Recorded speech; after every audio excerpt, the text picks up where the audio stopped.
সংগীতে আনে প্ৰশান্তি সংগীতৰ পৃথিৱীত আমি নিজকে বিলীন কৰি দিওঁ আমি বিচাৰি পাওঁ সুখ আৰু সমৃদ্ধি মনৰ দুখ বিষাদ আঁতৰাই সংগীতে আনে আনন্দ আৰু আমাৰ জীৱনক দিয়ে এক মধুময় শিহৰণ এই দেৱালয়ৰ প্ৰাংগণতে অনুষ্ঠিত হৈছে সদৌ অসম কামৰূপী লোকগীত প্ৰতিযোগিতা বালিচন্দা সংঘৰ সৌজন্যত এই প্ৰতিযোগিতাখন আয়োজন কৰা হৈছে প্ৰতিযোগিতা দুটা শাখাত অনুষ্ঠিত হৈছে নিম্ন শাখাত 16 বছৰ বয়সলৈকে আৰু উচ্চ শাখাত 70 বছৰ ঊৰ্ধৰ প্ৰতিযোগীয়ে অংশগ্ৰহণ কৰিছে এই প্ৰতিযোগিতাত অংশগ্ৰহণ কৰা প্ৰতিযোগীসকলৰ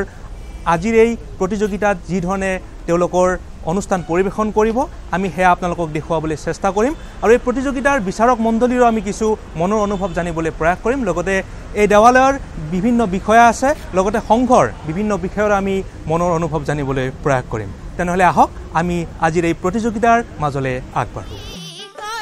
অসমৰ লোকসংস্কৃতিৰ ক্ষেত্ৰখন চহকী কৰি ৰখা কামৰূপী লোকগীতে এক বিশেষ স্থান অধিকাৰ কৰি আছে এই উদ্দেশ্য আগত ৰাখি আমাৰ উঠি অহা যুৱক যুৱতীসকলক এই লোককৃষ্টিৰ প্ৰতি আগ্ৰহ প্ৰকাশৰ প্ৰয়াসেৰে যোৱা 20 মাৰ্চ 2024 তাৰিখে বালিচন্দা সংঘৰ সৌজন্যত শুক্লেশ্বৰস্থিত শ্ৰী শ্ৰী জনাৰ্দন দেৱালয় প্ৰাংগণত সদৌ অসম ভিত্তিত কামৰূপী লোকগীত প্ৰতিযোগিতাৰ আয়োজন কৰে এই প্ৰতিযোগিতাখনি উচ্চ শাখা আৰু নিম্ন শাখা দুটা পৰ্যায়ত ভাগ কৰি মঞ্চত প্ৰতিযোগীসকলক গীত পৰিৱেশন কৰিবলৈ দিয়া হয় ইয়াৰ পিছতেই প্ৰতিযোগীসকলে নিজ নিজ প্ৰতিভাৰে কামৰূপী লোকগীত পৰিৱেশন কৰি উপস্থিত দৰ্শকক আপ্লুত কৰি ৰাখে প্ৰতিযোগিতাৰ বিচাৰকদ্বয় আমাৰ সৈতে এই মুহূৰ্তত আছে পৰেশ চন্দ্ৰ কাকতি আৰু ফটিকশীল ডাঙৰীয়া আমাৰ লোকসংগীতৰ জ্যেষ্ঠ দুগৰাকী শিল্পী আমি তেখেতসকলৰ সৈতে কিছু মত বিনিময় কৰিব বিচাৰিছোঁ এই প্ৰতিযোগিতাখনৰ সম্পৰ্কে প্ৰথমে আপোনাৰ পৰা জানিব বিচাৰিছোঁ কামৰূপী লোকগীতৰ ওপৰত সদৌ অসম ভিত্তিত প্ৰতিযোগিতা ইয়াত অনুষ্ঠিত হৈছে আৰু বালিচন্দা ক্লাবৰ সৌজন্যত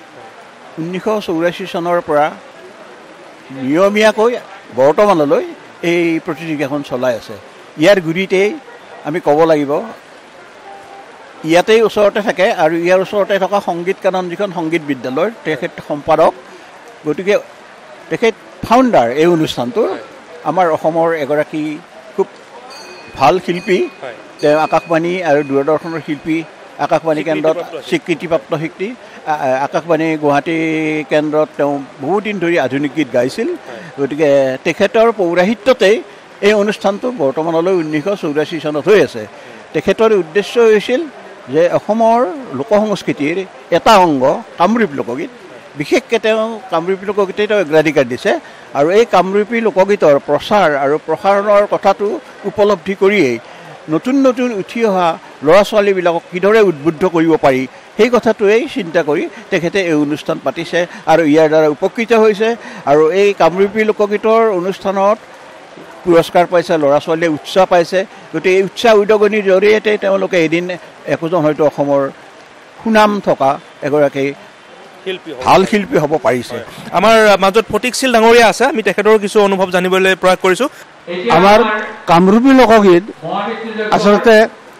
লোকসংগীত লোকৰ বাবে আৰু লোকে গায় এই লোক শব্দটো আমি আচলতে আঞ্চলিক ভিত্তিত বুজি পাওঁ ইয়াত কোনো প্ৰখ্যাত লোকে এৰি থৈ যোৱা এবিধ বিখ্যাত সংগীত এই বিখ্যাত সংগীত গাবলৈকে আমাৰ আঞ্চলিক ভেদে একোটা একোটা আমাৰ ঠাঁচ আছে যেনেকৈ বৰপেটাত এটা ঠাঁচ আছে নলবাৰীত আছে ইয়াত গুৱাহাটীতো আছে উজনিৰ পিনেও আছে গতিকে এই ঠাঁচ সংগীতত ভিত্তি কৰি মাত্ৰ যিসকল ল'ৰা ছোৱালীক লোৱা হৈছে আজিকালি কিন্তু বহুত অনুষ্ঠানে এই লোক সংগীতক শিকাবলৈকে ল'ৰা ছোৱালীক ন ল'ৰা ছোৱালীবিলাকক অনুষ্ঠান আনি জনা বিশিষ্ট লোকসকলৰ দ্বাৰাই প্ৰেৰণা কৰা হৈছে এইটো এটা ভাল শুভ লক্ষণ কিন্তু আগতে আমি লোকসংগীত বুলিলে আমি যিটো বুজিছিলোঁ সেই লোকসংগীতটো আগৰ নিচিনা এতিয়া নাই এতিয়া কিন্তু আমাৰ মহাপুৰুষ মাধৱদেৱে এৰি থৈ যোৱা নামঘোষা যিবোৰ এৰি দিছে এই ঘোষাবোৰকো আমি লোকসংগীতত ধৰি লোৱা হৈছে আগতে পাইছিলোঁ বৰগীতৰ সুৰো লোকগীতত ৰখা হৈছিলে কিন্তু এইটো আজিকালি ধৰা দিছে আজিকালি শুদ্ধ পথত আহিবলৈ চেষ্টা কৰিছে আৰু সকলো আৰ্টিষ্টে শুদ্ধ পথলৈ আহিব ধৰিছে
বালিচন্দা সংঘৰ সম্পাদক কৰুণাধৰ শৰ্মা ডাঙৰীয়া আমাৰ সৈতে আছে।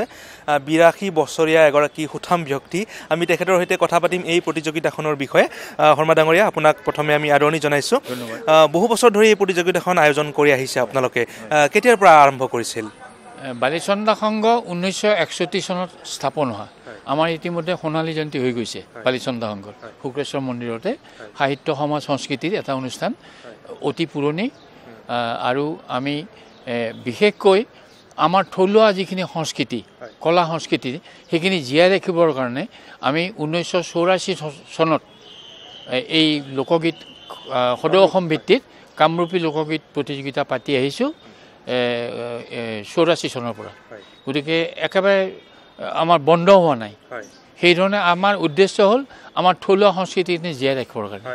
যেহেতু আমাৰ অসমীয়া সমাজ, গতিকে আমাৰ কলা সংস্কৃতিখিনি আমি আচলতে গুৰুত্ব বেছি দিব লাগে। আৰু সৰু সৰু নৱপ্ৰজন্মক যাতে আমি এই ক্ষেত্ৰত আগুৱাই নিব পাৰোঁ, সেইকাৰণে আমি দুটা শাখাত, এটা নিম্ন শাখা আৰু এটা উচ্চ শাখা। নিম্ন শাখাটো 16 বছৰৰ ভিতৰত আৰু উচ্চ শাখাটো 17 বছৰ ঊৰ্ধত। গতিকে সেইধৰণে আমি অকল প্ৰতিযোগিতাই নহয়, আমি বালিচন্দাই আমি কৰ্মশালা,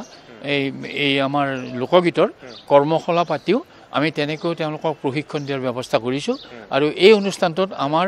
অসমৰ ৰামেশ্বৰ পাঠকৰ ফটো আমাৰ এতিয়াও সুন্দৰভাৱে আছে। ৰামেশ্বৰ পাঠকো আমাৰ ইয়াত আমাক সহায় কৰিছিলে। ধনদা পাঠক তেখেতৰ পৰিবাৰ, তেখেতেও আমাৰ ইয়াত কৰ্মশালাত আহিছিলে। তাৰপিছত বিচাৰক হিচাপে মাতিছোঁ। এনেকৈ অসমৰ যিকেইগৰাকী মানে আপোনাৰ লোকসংগীতৰ শিল্পী আছে, আপোনাৰ প্ৰভাত শৰ্মাৰ পৰা আৰম্ভ কৰি এই গোটেইবিলাকে আমাৰ ইয়াত এই অনুষ্ঠানত কৰ্মশালাই হওক বা বিচাৰক হিচাপে হওক তেনেকৈ আমি বিচাৰিছোঁ। আৰু আমাক সঁচাকৈ খুব মৰম কৰে সেইবিলাক, আৰু আমাৰ অনুষ্ঠানবিলাক খুব সুন্দৰকৈ আমি কৰি আহিছোঁ।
কৃষ্ণ কদা কীর্তে লীলা নারায়ণ ও তপন উদিত ভৈরা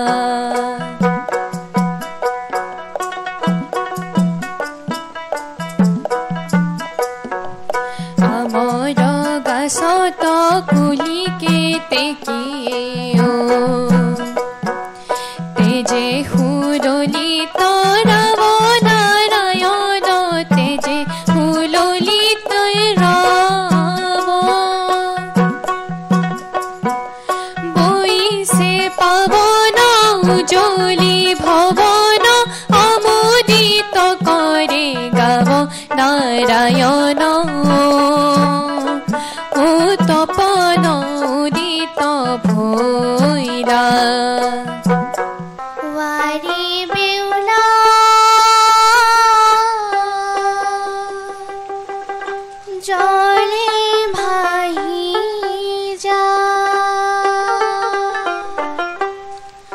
জগতরে নর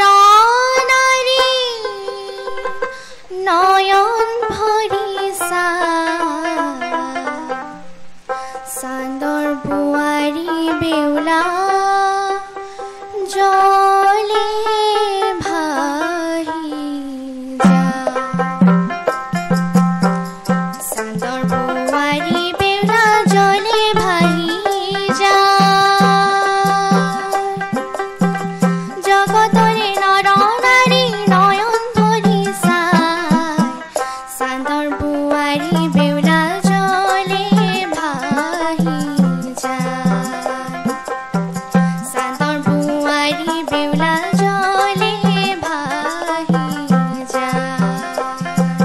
নিম্ন শাখাৰ এগৰাকী প্ৰতিযোগী আমাৰ সৈতে আছে প্ৰথমে তোমাৰ নামটো কৈ লোৱা নমস্কাৰ মোৰ নাম প্ৰিয়াক্ষী মেছ তোমাৰ ঘৰ ক'ত মোৰ ঘৰ লুইতনগৰ নুনমাটিত এতিয়া তুমি এই কামৰূপী লোকগীত কেতিয়াৰ পৰা শিকি আছা মই ভালকৈ ইমানকৈ শিকা নাই মই নৰেশ্বৰ ছাৰৰ পৰা শিকিছোঁ ইমানকৈ মই লোকগীত গোৱা নাই মই এইটো প্ৰথম গাইছোঁ বাকী মই আধুনিক গান গাওঁ আৰু ক্লাছিকেল মোৰ শেষ হৈছে কামৰূপী লোকগীত প্ৰথমবাৰৰ কাৰণে তুমি গাইছা প্ৰতিযোগিতাত প্ৰথম ভাগ লৈছা নেকি হয় হয় আমি আশা কৰিছোঁ তুমি খুব সুন্দৰকৈ গীত পৰিৱেশন কৰিবা আৰু নিশ্চয় ভৱমতে তুমি সফলতা লাভ কৰিবা ধন্যবাদ জনাইছোঁ তোমাক কৃষ্ণ উপজিলা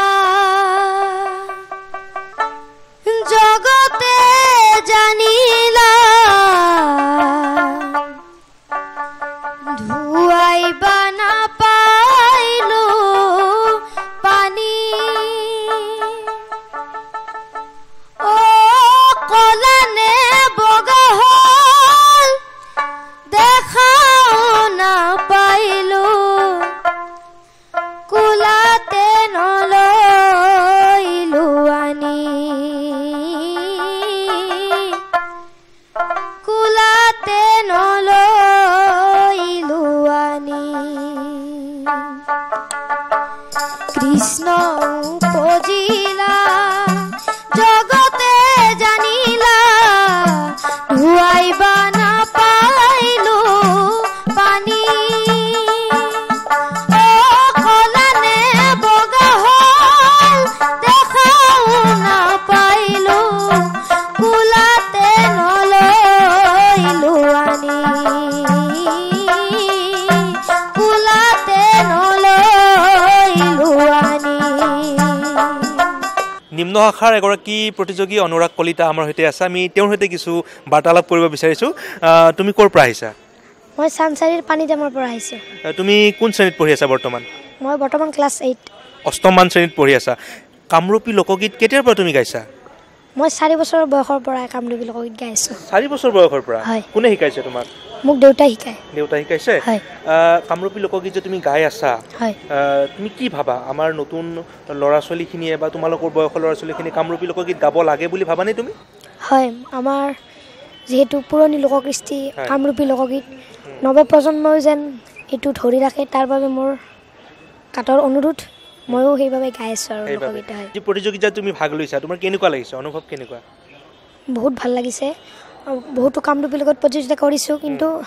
প্ৰথমবাৰৰ বাবে মন্দিৰত কামৰূপী লগত গাই বহুত ভাল লাগিছে ব্ৰহ্মাণ্ডৰ ভিতৰে যত বস্তু আছে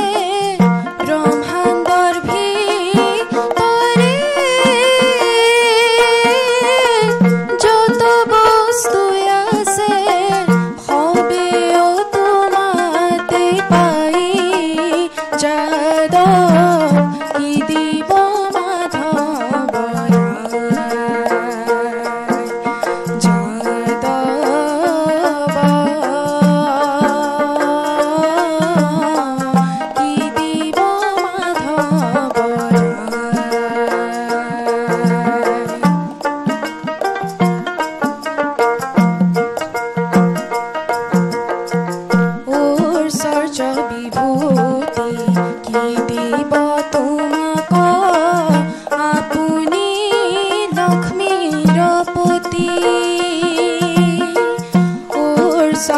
বিভূতি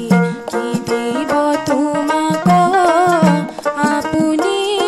লক্ষ্মীৰ পতি আমাৰ গুৱাহাটী বিশ্ববিদ্যালয়ৰ অৱসৰপ্ৰাপ্ত ৰেক্টৰ তথা বৰ্তমান জনাৰ্দন দেৱালয়ৰ কাৰ্যবাহী সভাপতি আমাৰ লগত আছে আপোনাক আমি আদৰণি জনাইছোঁ আপোনালোকৰ এই দেৱালয়ৰ প্ৰাংগণতে কামৰূপী লোকগীতৰ প্ৰতিযোগিতা আয়োজন কৰা হৈছে প্ৰতি বছৰে আয়োজন কৰা হৈছে 1984 চনৰ পৰা আয়োজন কৰা হৈছে বুলি আমি গম পাইছোঁ এই বিষয়ে আপুনি কি ক'ব হয় এই যেতিয়া আমাৰ এনেকুৱা অনুষ্ঠান হয় বিশেষকৈ এই মহাবিষ্ণু যজ্ঞৰ সময় আৰু কিছুমান আমি মানে স্থানীয় কিছুমান কলা সংস্কৃতিৰ আমি অনুষ্ঠান আমি কৰোঁ তাৰ ভিতৰত এই কামৰূপীয়া লোকগীত যিটো অনুষ্ঠান আগত আছিল ইতিপূৰ্বৰ পৰা 1984 পৰা এইটো চলি আছে মাজতে কোভিডৰ কাৰণে 2 বছৰ বন্ধ হৈ আছিল এতিয়া আকৌ এই বছৰৰ পৰা এইটো অনুষ্ঠান আমি আৰম্ভ কৰিছোঁ লগতে নাগাৰা নাম যিটো এই নাগাৰা নাম আমাৰ এটা সংস্কৃতি অসমীয়া সমাজৰ এটা সংস্কৃতি প্ৰত্যেক বছৰেই এই অনুষ্ঠানৰ লগত সংগতি ৰাখি নাগাৰা নাম আগতে পুৰুষৰ আছিলে আজিকালি প্ৰায় মহিলাৰ নাগাৰা নাম আমি অনুষ্ঠিত কৰোঁ উৰুলি দিয়া প্ৰতিযোগিতা হয় শংখ বজোৱা তাৰ এইটো প্ৰতিযোগিতা হয় ইমান সুন্দৰ এইবিলাক আমাৰ অনুষ্ঠান বা আমাৰ সংস্কৃতি আৰু তাতোকৈ ডাঙৰ কথা যে গোসাই নাম এইটো সাধাৰণতে পোৱা নাযায় গোসাই নাম প্ৰতিযোগিতাৰ মহিলাৰ সেইটো আমাৰ ইয়াতে অনুষ্ঠিত হয় বা দিহানাম আগতে আছিল এই যোৱা বছৰৰ পৰা দিহানামটো আমি বহুত পাৰ্টিচিপেণ্টছ বহুত হৈ যায় আমাৰ ঠাই কম সেইকাৰণে আমি গোসাই নাম প্ৰতিযোগিতাটো ৰাখিছোঁ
কবিতা হাজৰিকা আপুনি ক'ৰ পৰা আহিছে মই ইয়াতে গুৱাহাটীৰে হয় খাৰঘুলিৰ পৰা আহিছোঁ মানে এয়া সংগীত কাননত যেটো শিকি আছোঁ তাতে মানে আমাৰ প্ৰিন্সিপাল ছাৰে কৈছিলে যে ইয়াতে হ'ব বুলি তো তেনেকৈ গম পাই পিনে আহিছিল কামৰূপী লোকগীত মই শুনি থাকোঁ দেউতাৰ লগত মানে এনেকৈ মোবাইলত শুনি থাকোঁ কামৰূপী লোকগীত আৰু ৰামেশ্বৰ পাঠকৰ বিশেষকৈ শুনো মই শুনি শুনি মানে যেহেতু পিছত গম পালোঁ যে প্ৰতিযোগিতা হ'ব বুলি গতিকে মই অংশগ্ৰহণ কৰিবলৈ আহিছোঁ মোৰ নাম বিৰাজ কুমাৰ ভট্টাচাৰ্য মই আপুনি ক'ৰ পৰা আহিছে চামতা নলবাৰীৰ পৰা আপুনি কামৰূপী লোকগীত কেতিয়াৰ পৰা গোৱা আৰম্ভ কৰিছে মই সৰুৰ পৰাই গাওঁ সৰুৰ পৰাই গাওঁ তাৰমানে মোৰ দাদাই মানে গান গায় মই দত্ৰিছ আছিলোঁ মই দগৰ বজাইছিলোঁ তাৰপিছত গানবিলাক ময়ো আয়ত্ব কৰিলোঁ তাৰপিছত এনেকৈ বিভিন্ন প্ৰতিযোগিতা অংশগ্ৰহণ কৰোঁ আৰু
অসমৰ ভিন ভিন ঠাইৰ পৰা বহু প্ৰতিযোগীয়ে এই প্ৰতিযোগিতাত অংশগ্ৰহণ কৰিছে। উচ্চ শাখাৰ কেইগৰাকীমান প্ৰতিযোগী এই মুহূৰ্তত আমাৰ সৈতে আছে, আমি তেওঁলোকৰ সৈতে কথা পাতিব বিচাৰিছোঁ। প্ৰথমে আপোনাৰ পৰিচয়টো জানিব বিচাৰিছোঁ। নমস্কাৰ, মোৰ নাম সাগৰিকা গাৰ্গী, মই আমিনগাঁৱৰ পৰা আহিছোঁ। বহুত ভাল লাগিছে আৰু এনেকুৱা প্ৰতিযোগিতা হ'ব লাগে, তেতিয়া আমাৰ সংস্কৃতিটো আগলৈ যাই থাকিব। নমস্কাৰ, মোৰ নাম শ্ৰী পৰিস্মিতা বুঢ়াগোহাঁই। আপুনি ক'ৰ পৰা আহিছে? মই নৰ্থ গুৱাহাটীৰ পৰা আহিছোঁ। এতিয়া কেতিয়াৰ পৰা আপুনি আৰম্ভ কৰিছিল লোকগীত গোৱা? লোকগীত এইবাৰ মানে কৰ্মশালা, সংগীত কাৰণত লোকগীতৰ কৰ্মশালা হ'ল। এইবাৰহে মই মানে লোকগীতৰ কম্পিটিশ্যনত জইন কৰিম। এইবাৰহে প্ৰথমবাৰ এইবাৰ হয়। একলা কৰিলি মুকে চামৰাই, একলা কৰিলি মুকে নাহি মনে শান্তি লগৰে হাৰথি, নাহি মনে শান্তি লগৰে হাৰথি, হৰি খজিম কোন কালে হে চামৰাই, একলা কৰিলি মুকে, একলা কৰিলি মুকে হে চামৰাই, একলা কৰিলি মুকে।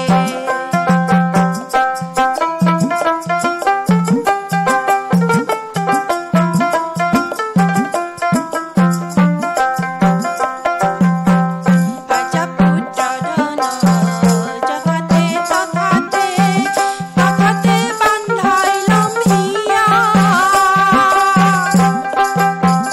আজা পুত্ৰ ধন যথাতে তথাতে, তথাতে বান্ধাই লম হিয়া। এনেহেন বিধাতাই আমাক সৃজিলা, এনেহেন বিধাতাই আমাক সৃজিলা, মানৱী জনম দিয়া হে চামৰাই, একলা কৰিলি মুকে। ঐশ্বৰ্য বিভূতি প্ৰভু পুজিব আমাৰ, পাৰ্থ অৰ্ঘ নাহি প্ৰভু বৰিবা তোমাক। ঐশ্বৰ্য বিভূতি প্ৰভু পুজিব আমাৰ, পাৰ্থ অৰ্ঘ নাহি প্ৰভু বৰিবা তোমাক। আমি প্ৰভু কৰ্ম দোষে দোষী,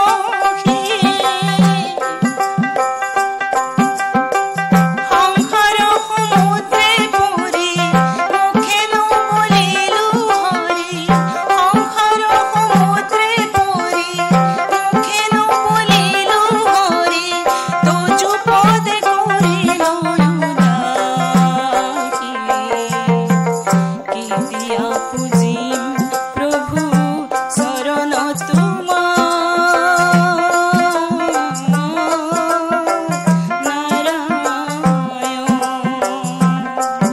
কামৰূপী লোকগীতে অসমৰ জনজীৱন আৰু সমাজ জীৱনক প্ৰতিফলিত কৰে। এনেধৰণৰ প্ৰতিযোগিতাৰ জৰিয়তে আমাৰ লোকসংগীত আৰু পৰম্পৰাক নিশ্চয় আমি আগবঢ়াই লৈ যাব পাৰোঁ। বালিচন্দা সংঘৰ সূৰ্যনত আয়োজিত কামৰূপী লোকগীতৰ যি প্ৰতিযোগিতা একক শাখাত অনুষ্ঠিত হয়, আৰু এই শাখাত অংশগ্ৰহণ কৰা সকলো প্ৰতিযোগীয়ে সুন্দৰ প্ৰদৰ্শন আগবঢ়াইছে, আৰু আমি আশা কৰিছোঁ এনেধৰণৰ প্ৰতিযোগিতাৰ জৰিয়তে আমাৰ যি লোকসংগীত আছে সেই লোকসংগীতক আমি নিশ্চয় বিশ্বমুখী কৰিব পাৰিম, তাকে আমি আশা কৰিছোঁ। আৰু আজিৰ এই বিশেষ অনুষ্ঠানটিৰ পৰা আমি বিদায় লৈছোঁ। আপোনালোকে চাই থাকিব DD অসম। নমস্কাৰ।